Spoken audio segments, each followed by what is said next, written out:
Dear students, आज का हमारा टॉपिक है parts of speech. Dear students, grammar को सीखने के लिए सबसे पहले ज़रूरी है कि आप पार्ट्स ऑफ स्पीच सीखें। पार्ट्स ऑफ स्पीच को उर्दू में अज्जाए कलाम कहते हैं, यानी वो अज्जा जिससे तकरीर बनता है, स्पीच बनता है, कलाम बनता है और सेंटेंस बनता है इंग्लिश में, वो पार्ट्स को पार्ट्स ऑफ स्पीच कहते हैं। इनमें सबसे पहले नंबर पर आता है noun. Noun is the name of person, place or things. Example: Sufyan book place. In sentence: Sufyan is a good boy. This is my book. Peshawar is a good place. इन sentence में Sufiyan is a good boy, इस sentence में Sufiyan noun है, इसम है।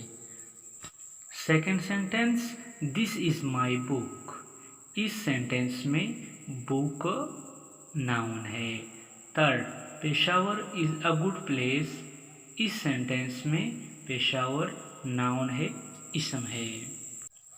अब second number पर आता है pronoun. A word that is used in place of noun is called pronoun. Example: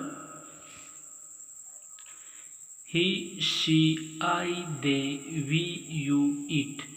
in a sentence, I am young, इस सेंटेंस में आई प्रोनाउन है क्योंकि ये इसम की जगह पे इस्तेमाल हुआ है। Second example: he is going to school, इस एग्जाम्पल में ही चूँकि प्रोनाउन है, ये एक इसम की जगह पे इस्तेमाल हुआ है। थर्ड एग्जाम्पल: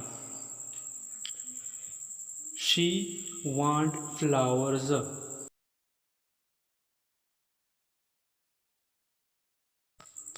इस एग्जाम्पल में शी जो है वो प्रोनाउन है क्योंकि ये एक नाउन इसम की जगह पर इस्तेमाल हुआ है। Third, adjective. Adjective is a word that gives more information about a noun और प्रोनाउन। एडजेक्टिव की आसान लफ्ज़ों में तारीफ़ व मफ़हूम ये हैं कि वो नाउन और प्रोनाउन को मज़ीद वाज़ेह करते हैं, यानी वो नाउन और प्रोनाउन की अच्छाई या बुराई या क्वांटिटी या क्वालिटी को मज़ीद वाज़ेह करता है। Example: tall, old, red, beautiful, etc. In a sentence, she is a beautiful girl. इस सेंटेंस में ब्यूटीफुल एडजेक्टिव है क्योंकि उसने इसम को गर्ल को मज़ीद वाज़ेह की है। Second, I bought a red Apple, इस एग्जाम्पल में रेड एडजेक्टिव है। Second one, Aslam is a brave soldier, इस सेंटेंस में ब्रेव यानी इसमें सिफत है, एडजेक्टिव है क्योंकि इस सेंटेंस में वो सोल्जर की एक ख़ास खूबी को वाज़ेह की है जो कि ब्रेव है, बहादुर है। इसी वजह से इस सेंटेंस में ब्रेव एडजेक्टिव है, इसमें सिफत है।